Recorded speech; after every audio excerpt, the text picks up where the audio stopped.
eng yomoni baliqlar hisoblanadi. Ya'ni o'sha bosh skelettlar tipiga kiradi. Zog'ora baliq bilan, ya'ni zog'ora baliq misolida butun boshqa baliqlarni o'rganishga harakat qilamiz. Zog'ora baliq tanasi suyri shaklida. Nimaga suyri? Chunki u suvda yashaydi. Suvda harakatini yengillashtirish uchun tana suyri bo'ladi va tangachalar bilan qoplaydi. Yana tangachalar kunlar deb o'ylab qolmaydi. Tangachaliklar bo'lmasa, tangachaliklar bilan sudralib yurishida tangachalar kunlar bilan kapaladi. Tanasi tangacha bilan qoplaydi. Uzunligini 1 metr, og'irligini 8-16 kilogramm.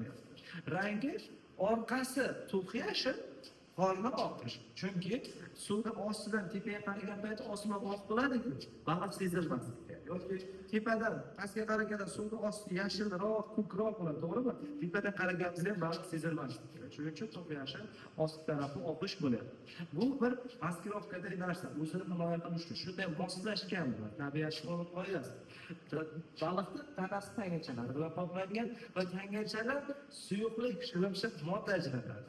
Va baliqni doimo nima baliq tushirsa ham qo'llariga turmaydi, ko'rgazlarmi o'sha chiqib ketadi. Ana shu narsa shilimshiq ajratib chiqishi va u shilimshiq nimaga? Tana qanday sirli bo'lsa, sirli ketadi. Masalan, qanday aytadi?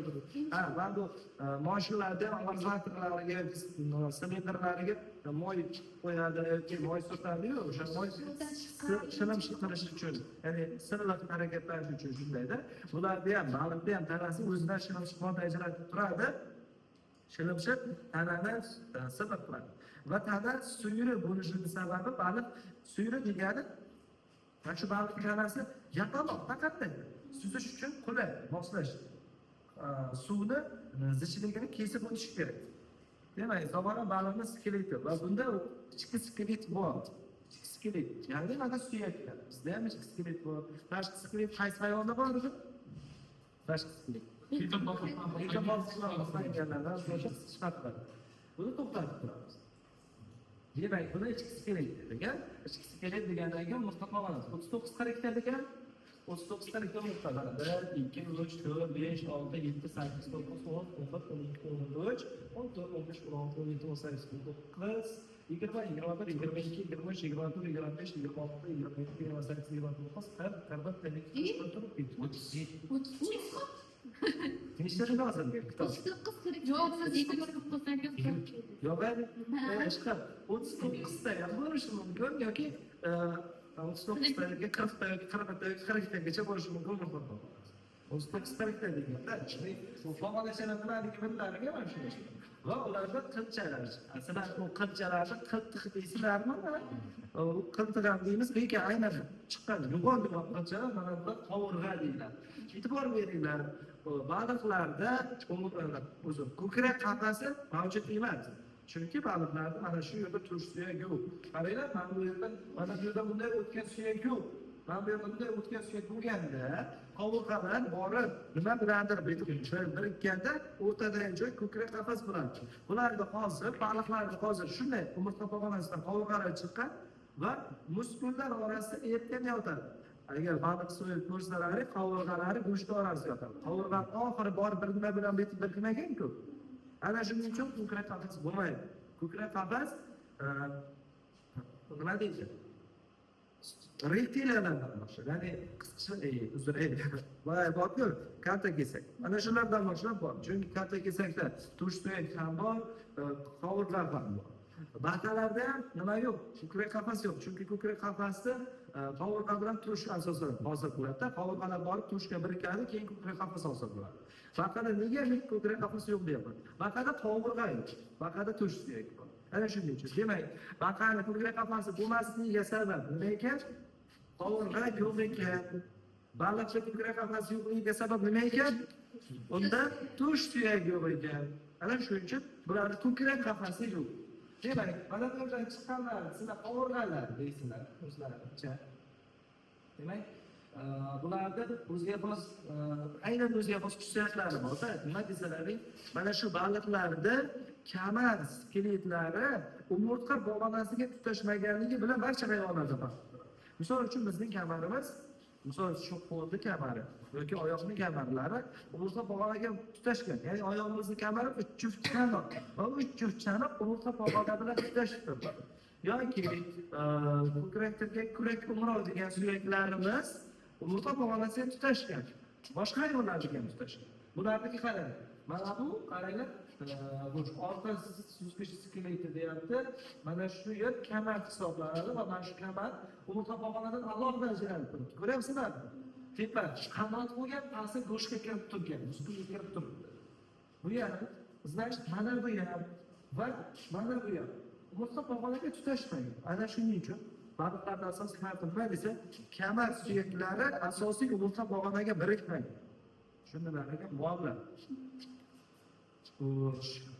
Bosh qutisi, ya'ni miya qutisi bor ekan. Bundan keyin bo'ladi miya qutisi. Miya quti bo'lganda, miyani o'zi ham bo'ladi. Demak, miya qutisi ichida miya bor. Bu ko'z teshigi, bu jag'lari, mana jag'lar, tepa pastki jag'lar, qorin suzgichi, ovurtmalari, suzgich yoylari. Mana bu qanotchalar bor. O'sha esa suzgich yoyi hisoblanadi. Va baliqning eng kuchli suzgichlardan biri dum suzgichi bo'ladi. Chunki dum suzgichi yordamida oldiga qarab tez harakatlashishi mumkin. Ko'krak va qorin suzgichlarining vazifasi nima? Oldiga qarab sekin harakatlanish, muvozanat saqlash va burilish vazifalarini bajaradi. Biladimi? Agar xatolar bo'lsa to'g'rilab ketasizlar, qolganlar ham. Orqa suzgich skeleti, anal skeletlari bor, suzgichlari bor. Ularni ko'rib yodlab qo'yasizlar. Ularniki hozir zog'ora baliqniki skeleti suyakdan bor. Chunki suyakli baliqlar nimasiga kiradi? Boshqa bir baliqlar bor, ularniki tog'aydan bor. Yana bir guruh baliqlar bor, ularniki suyak va tog'aydan bor. Ana shunaqa baliqlarni anlatamiz. Va bularni hordasi suyakka aylangan deb o'rganamiz. Demak, baliq hozir bilganmiz, nimadan tashkil topgan? Suyakdan tashkil topgan ekan. O'quvchilar baliqni dum suzgichida qovurg'a yo'q. Dumni qurtlarida qovurg'a yo'q mana. Mana bu yerda qovurg'a bor. Demak, biz qovurg'ani shuncha deymiz. Mana bu yer dum hisoblanadi-ku. Ana shu dumga o'xshash-ku mana shu. Demak, bu yerda qovurg'ada chiqmagan. Dum murtasidan qovurg'a chiqmagan. Oxirida dum suzgichlari paydo.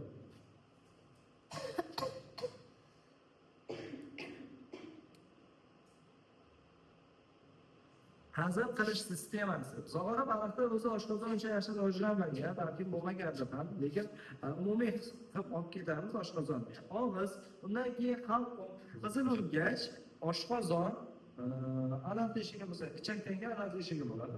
Men yana to'xtab qo'ying, mana ichak va anal teshigi keldi.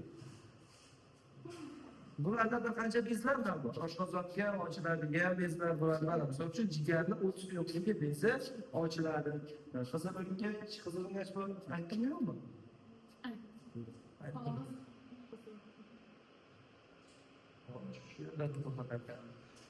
Buni oziqlanishi birmuncha murakkabroq. Laysitnikni biz o'tgan darsga gaplashgandik. O'tgan videolarimizni ko'rsangiz to'g'ri olasiz. Ularning juda sodda edi oziqlanishi. Yoki nimadir hazil qilishlari. Bunda hozir og'iz bor. Og'iz ya'ni chaynashni. Mana bu og'iz oziqni yurib oladi va chaynaydi. Chunki tishlar laysitnik chaynay olmasdi. Demak, til bor, tish bor, jag bor. Og'izdagi halqumdan keyin qizil o'ngach. Va shu og'iz, halqum, qizil o'ngach oziqni o'tkazadigan yo'l. Qizil o'ngachdan keyin biz oshqozon kelyapti. Oshqozon oziq maydalanadigan joyi, berniklar yordamida parchalanadigan joyi, jigardan suyuqliklar ishlab chiqaradi yoki agar bo'lsa ba'zi bir bezlar suyuqlik ishlab chiqaradi. Undan keyin o'ng qo'lasida kitobda. Xo'sh, jigar ovqat hazm qilishga yordam beradi. Nima yordam desalar suyuqlik ishlab chiqaradi. Jigar ovqat hazm qilmaydi, lekin suyuqlik ishlab chiqarishi bilan, misol uchun suyuqlikga ovqat hazm qilishga yordam beradi. Aynan jigar ishlab chiqaradigan suyuqlik qayerda ochilishini yozib qo'yasizlar, kutaman. Men birinchi o'quvchilar yozasizlar. Jigar ishlab chiqaradigan suyuqlik qayerda ochilishi. Keyin ichakka, mana oshqozonda parchalangan oziq ichakka o'tgandan keyin mana shu ichakda nima bo'ladi? Mana shu ichakda oziq hazm bo'ladi, ya'ni so'riladi. Qon tomirlariga mana shu ichak orqali so'riladi. Xo'sh, hazm bo'lmay qolgan oziq moddalar ichakda, ya'ni ichakda hazm bo'lmay qolgan eng oxirgi qoldiq borku, tashqariga chiqib ketadi mana shu kanal teshigi orqali. Kanal teshigi vazifasi tashqi muhitga chiqarib yuborish ekan. Mana bu sizlar ko'rib turgan narsa nima desalar, kulrang tufayl. Bu narsa to'lgan payti aynan keyin ko'rsatamiz. Nafas olish sistemasi. Bular suvda yashagan uchun jabra bilan nafas oladi. O'pka yo'qlar. Bularda jabra. Jabra suvda yashaydigan hayvonlar. Jabra tashqi tarafdan jabra qolpoqlari bilan qoplangan. Mana bu narsalar sizlar baliq ko'rsalar, qalin narsa bular jabra yordamida ochib yopadi, baxtli ushlab ochiladi, ichidan ichak-javob o'xshagan jabra ko'rinib turadi. Ana shu narsa jabra qolpoqlari yopib turadi. Va og'izdan kirgan suv jabra tilchalari, jabra varaqlari va jabra yoylari. Mana shu yerda bir to'xtatamiz. Demak, mana bu jabrani bir to'xta jabrani 3 ta qismi bor. Jabra tilchalari. Jabra tilchalari vazifasi. Jabra tilchalari oziqni tutib qolish vazifasini bajaradi. Keyingisi jabra varaqlari. Jabra varaqlarini jabra yoyi ushlab turadi. Jabra yoyi jabra varaqlari ushlab turadi. Jabra varaqlarida juda ham ko'p mayda kapillyar qon tomirlari bor. Demak, jabra varaqlarida mayda kapillyar qon tomirlari bo'ladigan va mana shu yerda kislorod suvdan o'ziga qabul qilinadi. Demak, mana bu yerda kislorod nima qilinadi? Qabul qilinadi kapillyar qon tomirlari orqali. Mana shu yerdan kirgan suv demak, suv bilan oziq moddalar kiradi dedik, oziq moddalar jabra qalchalari ushlab qoladi, jabra varaqalari kislorod ushlab qoladi. Ortiqcha suv tashqariga nima qiladi? Jabra qolpoqlari ochiladi. Ko'p ochilgandan keyin ortiqcha suv chiqib ketadi tashqariga. Bu jabra qolpoqlari ochilganda suv kirmas ekan, faqat suv chiqar ekan. Tushundinglarmi? Og'izdan suv kiradi. Jabra yoyili vazifasi nima ekan, Kamol? Nafas oladi nima qiladi? Nima? Bobur jabra. Nafas olgan paytida Yo'q, hozir gapirib o'tdim. Demak, boshqa narsaga emas, mening gapimga e'tibor berishingiz kerak. Jabra yoyil vazifasi jabra varaq bilan ushlab turish bugun. Mana bu narsa nima? Agar mana shuni biz degan bo'lsak, baliqlarda fayt bo'ladi. Fayt vazifasi rezonantor vazifasini ham bajarib berib turib, ikki baliqni suvda yuzasiga va suvning ostiga va suvda muammolar turishiga yordam beradi. Bu mayda kapillyar qon tomirlari bilan ta'minlangan bo'lib, bunga ortiqcha gazlar kirgan payti bu shishadi. Va bu shishgandan keyin baliq suvning tepa qismiga ko'tariladi. Va buni ichidagi ortiqcha gazlar qisqargan paytda ichakka o'tib, ichakdan tashqi muhitga chiqib ketadi-ku. O'sha paytda bu kuchayadi, ya'ni ma'lum kulrang kuchayadi va baliq suvni ostiga harakatlanadi, ya'ni ostiga tushib qoladi. Mana shu vazifani bajaradi. Va bu ichagini ustida ekan. E'tibor beringlar, jinsiy organ ichagini ustida, jinsiy organ ichagini ostida, yurak ichagini ustida, yoki nimasini ustida, yoki pufagi ichagini ustida, ostida degan savollar ko'p tushadi. Demak, baliqlarni pufagi ichagini ustida.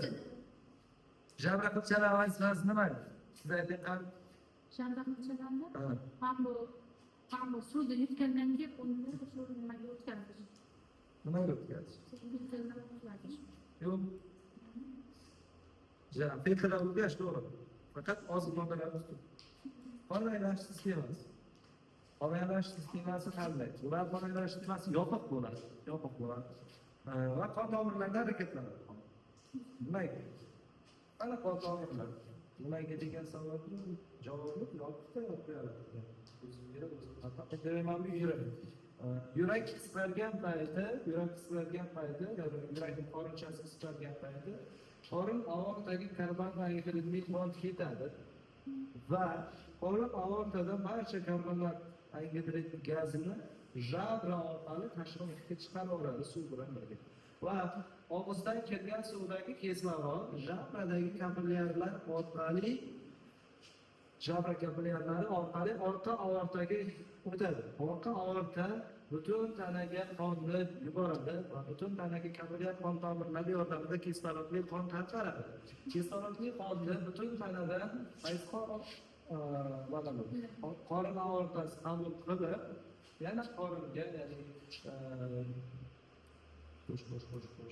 qorin aortasi yurakka yuboradi-da, qonni kamatangdagi qonni olib, yurakning qorinchasiga bo'lmachasiga qo'yadi, bo'lmachadan qorinchadan ya'ni qorin aortasi orqali yana jabra kapillyarlari orqali chiqib ketadi kamatangdagi qon. Demak, bu ham somat oynasiga to'g'ri aylanadi, yopiq qonlanish sistemasi hisoblanadi.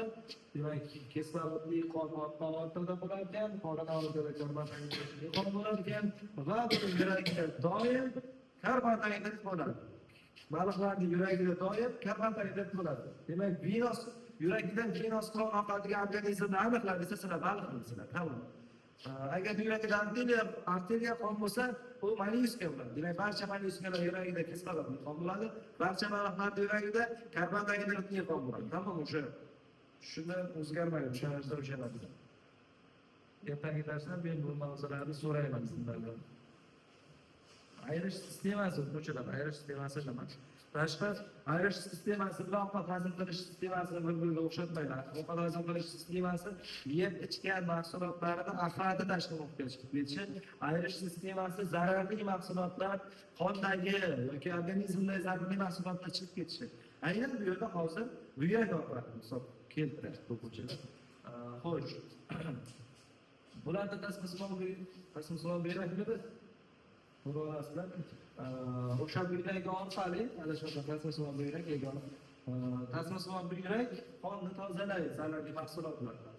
Va o'sha qondagi ortiqcha narsalar siydik nayi orqali siydik tufayliga boradi. Va siydik tufayli orqali ajinni, alohida teshik orqali tashqariga chiqadi. Demak, siydikning yo'li boshqa teshik bilan chiqadi. Bitta teshik. Keyingi teshikni ko'ramiz. Bu qaysi teshik? Ovqat hazm qiladi bular. Ovqat hazm qiladi. Hazm bo'lmagan oziqni axlati alohida teshik orqali yana chiqib ketadi. Bu ikkinchi teshik. Yana uchinchi teshik. Uchinchi teshik bu jinsiy teshik hisoblanadi. Jinsiy teshik. Demak, 3 ta yo'l 3 ta teshik orqali tashqi muhitlar ochiladi. Lekin 3 ta teshik ham bitta oxirgi anal suzgichini yonida. Tasavvur qilinariga, demak, siydik chiqarish teshigi boshqa, yoki axlat chiqarish teshigi boshqa va jinsiy teshik boshqa. Demak, 3 ta alohida nimalar bilan deydi, yo'llar bilan chiqib ketadi alohida. Chunki uchovni ham joylashgan joyi bitta joyda. Anal teshigi, jinsiy teshigi va siydik chiqarish teshigi bitta joyda. Lekin uchovi 3 ta teshik. Sizlardan ko'p so'raydilar, misol uchun siydik chiqarish bilan maqsadi va oziq moddalari, ya'ni jinsiy teshiklari bitta teshikdan chiqib ketadigan bo'lsa, misol uchun qushlarni misol qilsak bo'ladi ko'pincha. Nerv sistemasi, bularda bosh miya bor, bularda orqa miya bor. Bular murakkablashgan hayvonlar. Ya'ni bosh miyasi, bosh qutisini ichida, orqa miyasi umurtqa tomonasi nayini ichida. Umurtqa tomonasi nayini ichida orqa miya bor ekan. Demak, ikkita sistema bosh miya, orqa miya. Bu bosh miya. Bosh miyaning bo'limlari bor. Oldingi miya, orqa miya, uzunchoq miya, miyacha va o'rta miya. Bularda vazifasi ham bor. Misol uchun miyachani vazifasi harakatlanish. Shuning uchun baliqlar turli-tuman murakkab harakatlarni qila oladi. Miyachasi yaxshi rivojlanganligida, baliqlarning miyachasi yaxshi rivojlanganligidan baliqlar yaxshi harakat qiladi. Uzunchoq miyaga keladigan bo'lsak, uzunchoq miya ovqatlanish, nafas olish, ovqat hazm qilish, shunga o'xshash hayotni muhim belgilarga javob beradi. E'tiboringiz uchun rahmat. Qurbonlarga yetyapti. Kattaga rahmat. Darslardan foydalanib turibmiz. Oldindan bo'lishni unutmang. Keyingi darslarimizda shu kanalga joylab boramiz.